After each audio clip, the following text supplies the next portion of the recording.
గాడు ఎవరిని గలవడు. ఎవరిని చంపాలనో చెప్పండి, ముంగట ఎంత ఇస్తారో చెప్పండి, పనై నాకెంత ఇస్తారో చెప్పండి.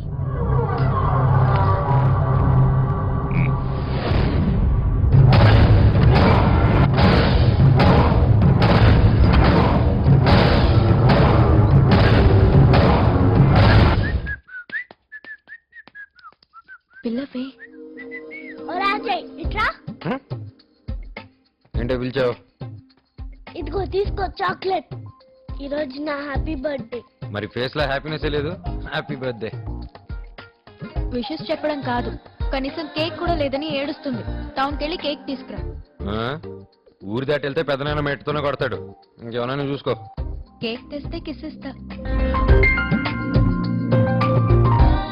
అని చెప్పవే. కేక్ తెస్తే కిస్ ఇస్తా. గిరిజా, వాడితో మాట్లాడకు. వాడితో మాట్లాడనివ్వద్దని మీ నాన్న నాతో చెప్పాడు. అయినా నీకేమైనా అవసరం ఉంటే నాకు చెప్పు. టౌన్కి వెళ్ళి కేక్ తీసుకొస్తే గిరిజి కిస్ ఇస్తుందంట. నేను తీసుకొస్తా. దశం బస్సుకుని వస్తా. తీసుకురాగానే పళ్ళు తోముకోవాలి. అయినా నాకు డ్రైవింగ్ రాదుగా. అరే అజయ్, వచ్చాయి. నేనెందుకన్నయ్యా? నేను 120లో కార్దోలతో కేక్ కూడా పట్టుకుంటాడు. తమరు జనపడా వచ్చా? వీడు చాలా ఓవర్ చేస్తున్నాడు. హలో, ముద్దిస్తానని చెప్పింది నీకు.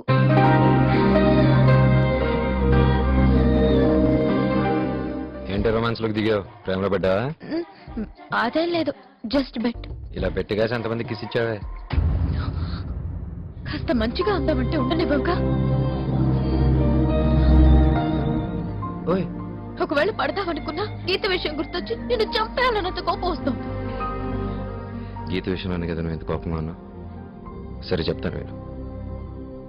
ఆ రోజు గదిలోకి గీతని నేను పిలవలేదు, దాన్ని నేను పిలిచింది. Ajay, I love you. Please నా మాట విను. నన్ను ఎక్కడికైనా తీసుకెళ్లి పెళ్లి చేసుకో ప్లీజ్ అజయ్.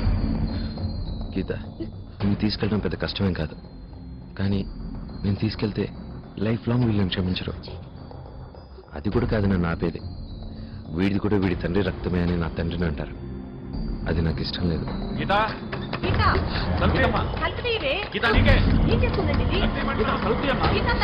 ఇప్పుడు ఏం చేయాలి? ఇంట్లో అందరికీ తెలిసిపోయేటట్టుంది. Geetha, Geetha, I love you Geetha. Please మన ఇద్దరు లేచిపోదాం. నా మాట విను. ఏంట్రా నా కుదురు లెక్క? ఓకేనా? క్లియరేనా?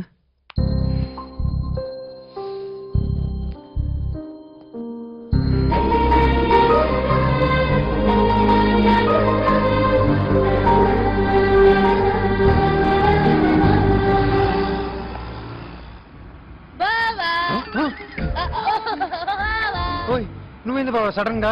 పెద్దనాయనకి తెలిస్తే చంపేస్తాడు. నేనే సరదాగా రాలేదు బాబా. అక్క ఇచ్చిన ప్రేమ సందేశంతో వచ్చా. నీకే అక్క ఇచ్చింది.